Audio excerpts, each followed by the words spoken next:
Good morning, everybody. Thank you for being here. I'm Chris Loftus, the Director of Communications for the Washington State Patrol. That's C-H-R-I-S, L-O-F as in Frank, T as in Tom, I-S as in Sam.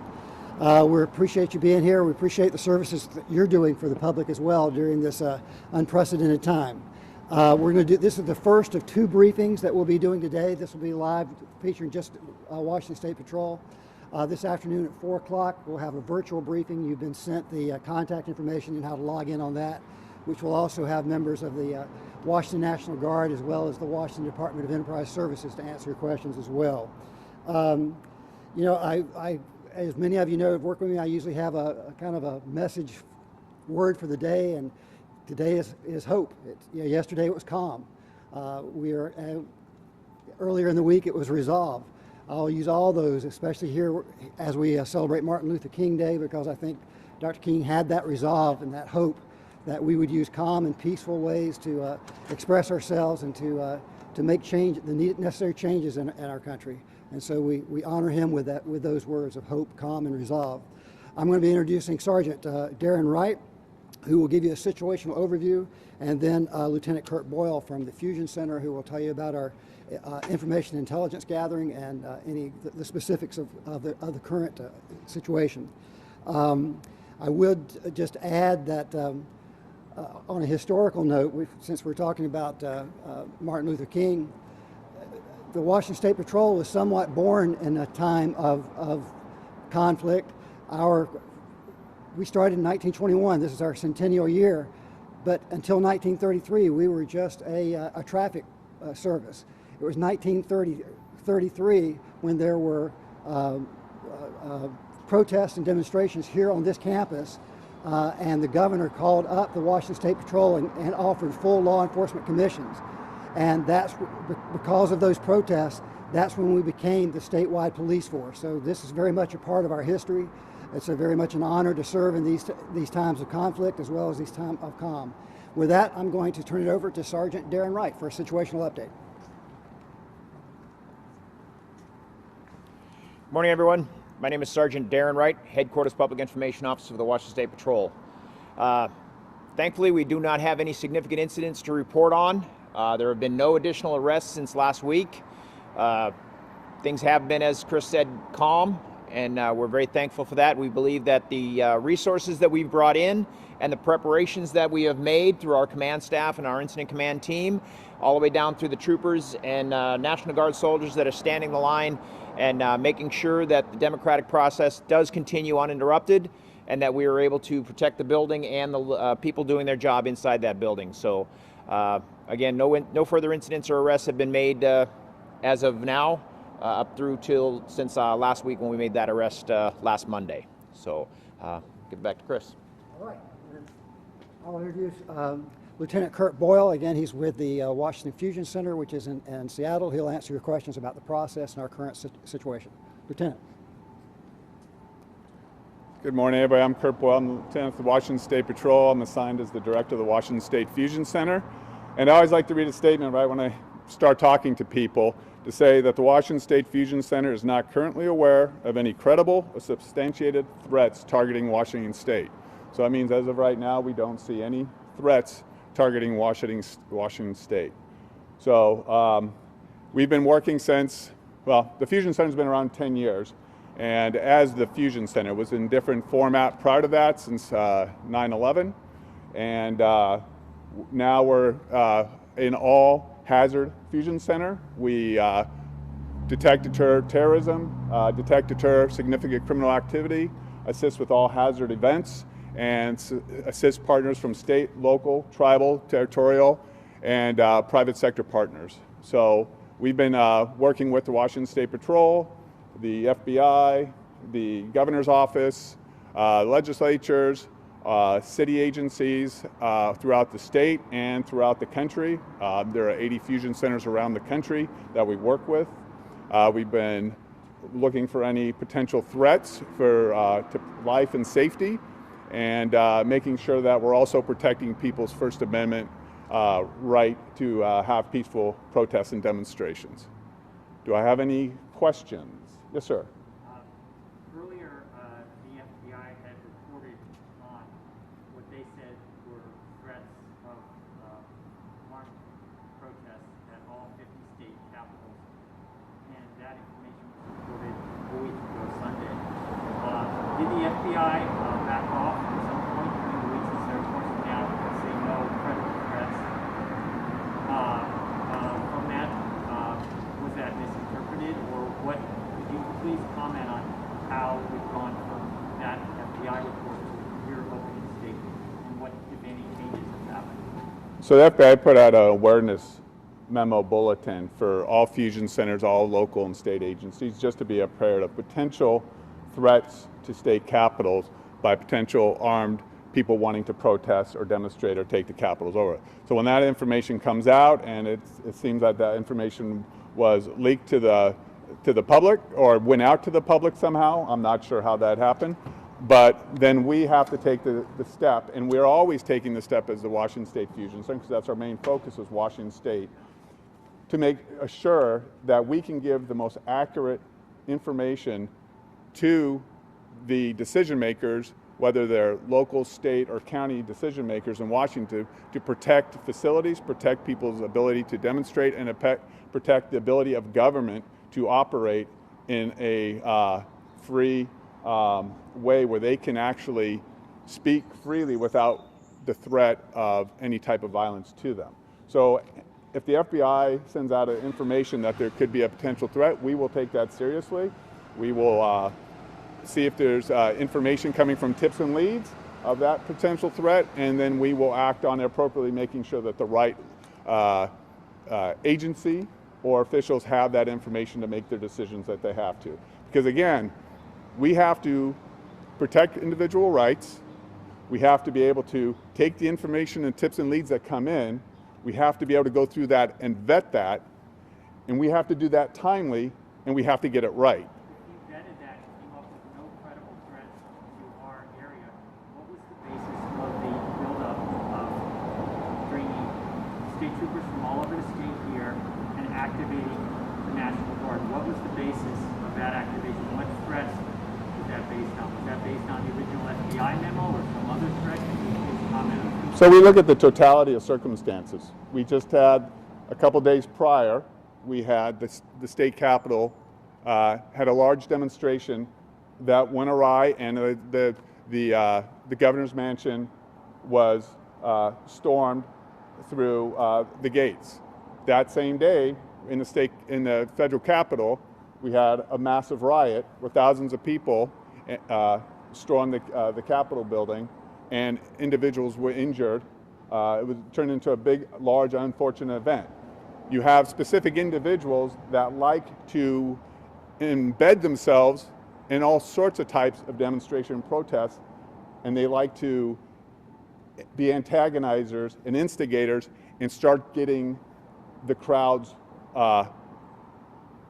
riled up, start getting them into a frenzy. You can see this sometimes at a Super Bowl celebration or another celebration where there's a wonderful march, that everything's going well, and then certain people come in there and they start getting the crowds into a frenzy, and it turns into a riot. So with those two events, we have to look at that. With some of the rhetoric that had been coming out, we have to look at that and make sure that if there's protection needed, we have to give that information to the decision makers. And again, they have to make that decision to protect it. And if nothing happens, then were we overreacting, or were we doing the right thing and it deterred something from happening? So they have to balance all that, and they have to balance it with the information and the intelligence that we give them through our ability to work with all the partners and the public at that time. Question, in terms of gathering that intel and that information, a lot of these groups that have been on the national scale, so-called bad actors, right? They've been bouncing off different social media channels. They're moving from one platform to another as platforms shut them down.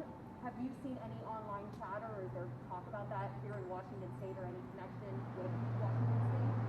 Okay, we have to be very careful about, because we don't monitor social media sites, because we don't go out and just monitor people to monitor people, because people can express their views, use their chat rooms. It doesn't matter what political view you have, what your beliefs are, you have that right to do those types of things. If we get information that somebody is making a threat that could be to life or safety, then we'll start investigating, and if we don't have the ability to do that, we'll send it to the right person to investigate that. So when there's so much chatter out there, but we can't monitor the chatter because people have a right to communicate with each other. It's protected under their First Amendment. So again, that's one of the biggest challenges is vetting all this information that comes into our tip line and making sure that we're looking at the right thing. But on a concrete level, have you been having to sift through any tips given to you about chatter like that online? And We've had to sift through threats, and a lot of those have been vetted and shown not to be a threat, a credible threat. Some people have doxed other people or have done false flags. So that even makes it more challenging. Is somebody trying to put out false information to cause a panic or a larger scare?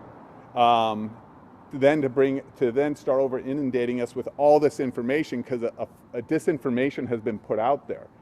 And so there's misinformation, which is sometimes mistaken information or sometimes purposeful information that they want to distract, but there's also disinformation that goes out where it's a purposeful, let's see what they do and what happens. And we have to be so careful with that. The staff that we have at the Fusion Center is amazing. They're very hardworking. We're working 24 hours a day, 7 days a week right now. We're not even that type of fusion center. There's some larger fusion centers, but we have decided to have our staff stretched out for this whole week at a 24/7 posture, and we'll continue to monitor that, see if we need to continue further. But that's important for us to be aware 24 hours a day. Yes, sir. Sure. There's been so much focus on yesterday and Inauguration Day. What happens after that? If it's quiet like it was yesterday, calm, we can be hopeful, but will you recommend that we have some of these measures in place? Does that send a message that, hey, come back next week and we won't have to deal with all this? Sure. So I'm one of the, I give my input to the decision makers, and they start making their decision. That would be something you would have to talk to them. So I would give my input to them of what the Fusion Center, what our national partners are seeing, what the other Fusion Centers are seeing around the country, and then they'll have to make their decision on what the posture is going to be. I can't speak for that. Yes, I'll. So, our incident command team is currently having meetings constantly and discussing with all the partners and the stakeholders to discuss drawdown procedures, when it's going to be safe to draw down, what levels to draw down, and things like that. So this is going to be a very fluid situation. So we'll take the Fusion Center's information, we'll add that to the other information that the incident command team gathers, and they'll start making decisions on a drawdown. I don't foresee there being a distinct, we're here today, not tomorrow. But what that is exactly going to look like, we're not going to discuss security specifically. But that is in a fluid process. That can change, can go up and can go down, depending on the threat levels and what we're seeing. So we'll react accordingly to whatever is occurring. So, Sir, on the breach at the mansion, I know we had the one arrest last week where we think that person was also there. Any other advancements in that investigation? Will anyone else be charged with trespassing, cited at least for trespassing on that property? the investigation is still going on that. The question was about the breach on the arrest on the breach at the mansion last on the 6th. Right now, our focus and our detectives are also working with other situations regarding this. So that is not actively being worked at the moment. It'll be picked back up when we have the resources to be able to do that, and they'll continue to investigate and look at all the video and all the information we have, and arrests that are appropriate or charges that are appropriate will be forwarded. But if we make any significant arrests, we'll make sure to let you folks know. Airbnb says it's cooperating with local law enforcement here in Washington State to get the heads up about any questionable actors arriving in Olympia to stir up trouble around the inauguration. Have you indeed been working with them? Have you been reached out to by Airbnb or any other private companies? Do you have that information, Lieutenant? So we looked into that, and we were able to find out that there was no credible information to that. So that information was put out again. That could have been misinformation that was put out. But we have not found anything. We've checked into that, and as of this point, there is no credible substantiated threat to that. Sir, I'd like to just go back and ask about the Fusion Center prior to January 6th. In our Northwest region, we have a number of very active pro-Trump groups and such. And did you all do any analysis of potential threats coming from the Northwest in terms of people going back to the Capitol with intent of storming the Capitol or doing some other event? Was there any sort of memos or information that you forwarded to the national FBI or Fusion Center nationally about, okay, here's what we're seeing from the Northwest? So the question was, did we, I guess it would be check into pro-Trump organizations about going back to D.C. or any group like that going back? Credible threat assessments that you forwarded on, that the FBI from Virginia released, there's been... Right, there was... Did you have any from here that you forwarded? Right, there were no credible or substantiated threats of anybody going back to D.C. from Washington State to commit violence. Any groups. I mean, we if we get a threat from it, we don't monitor. So we're not monitoring a group that is a Trump support group or a group that's a Biden support group or a group that we don't monitor groups for having a support of a sort of political view or a belief, because everybody has a right to have those beliefs and everybody has a right to exercise those beliefs and get their message out peacefully. So we don't monitor that. And there was no information that we had at the time that there would be anything happening in D.C. or happening here at the Capitol at the time. Is there anything planned at the Capitol today, tomorrow, or Wednesday that anybody's aware of at this point? I think there's the normal Martin Luther King special event right down here at I can't say the name of the skateboard park, but it's Heritage Park area right down there. That's the only event that is scheduled today. And what about Wednesday? Even though you said there's no credible threats right now, that would seem like a day that would potentially have higher risk. Well, inauguration is always a heightened aware day where all fusion centers are making sure that if any threat comes in, it is immediately passed on to the Secret Service or the FBI, because the Secret Service, I believe, is the main agency that is in charge of the inauguration. Or any, so we're making sure if any threats are even the smallest little tip and lead that comes in, we will look at it to make sure that it's to vet it, to make sure that there is no potential threat to life safety back there or here during that period of time. Kind of, you discussed the difference between a credible threat and the possibility for activity on Right. So a credible threat would be something, basically, I'm coming to blow up your Capitol campus. I'm coming to armed and I'm going to shoot the first person. Those are kind of credible threats. A activity is, we want to come and say, we want freedom for all people, or just any type of event. We want to exercise our right that we disagree with what's happening with the COVID, we disagree with what's happening with the Trumps, we disagree with, so anything like that is an event, that's all freedom of speech, that's all First Amendment protected.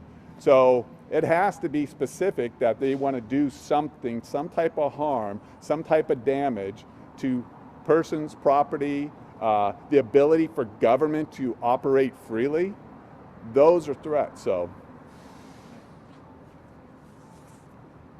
on that note, so the difference between having a credible threat on the campus, as the lieutenant explained, and the difference between having potential activity on the campus, having large numbers of people showing up, although we may have them, we want to be prepared for whatever does occur.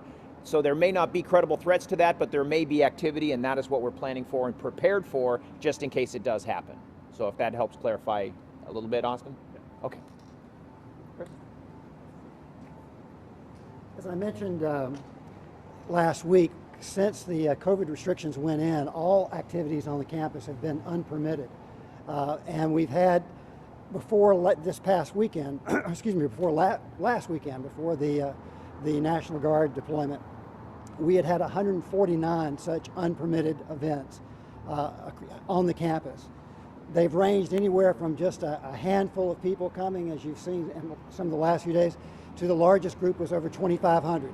So when you have large groups, you're obviously preparing in a different way than if you have small groups. When you have groups that have indicated that they are greatly exercised at either the government or other groups, you prepare in a different way.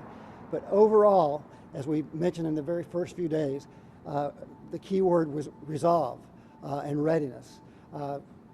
Our boss, Chief John Batiste, just made sure that he wanted us to be sure that we were not being dismissive about any of these possibilities.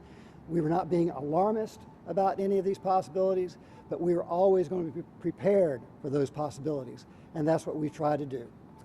Any other questions before we wrap up? Can we just clarify if at any time over the last month there's been credible threats?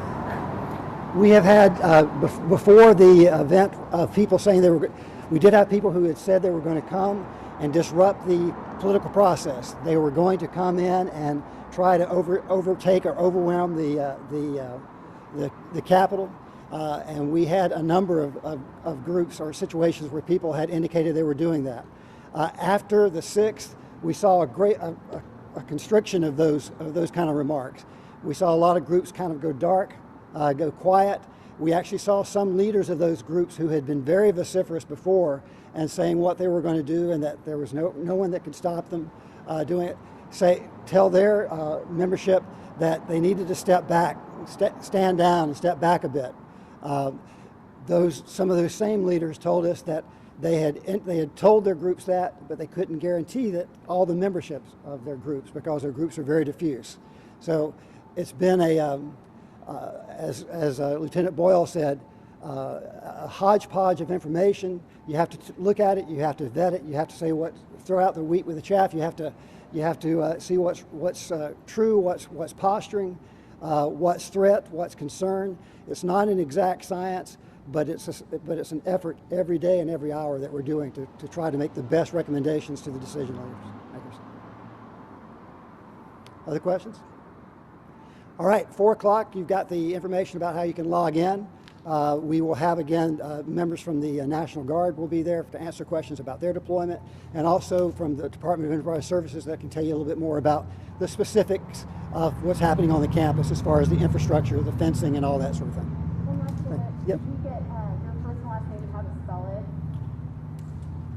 it? Sure, it's Kurt, C-U-R-T, Boyle, B-O-Y-L-E. And the title you'd like us to call you? I'm Lieutenant Boyle, but I'm the director of the Washington State Fusion Center. Thank you. Thank you very much. Thank you, folks. Thank you. Thank you. Thank you. Thanks. See you. I'll try to get this in. Can I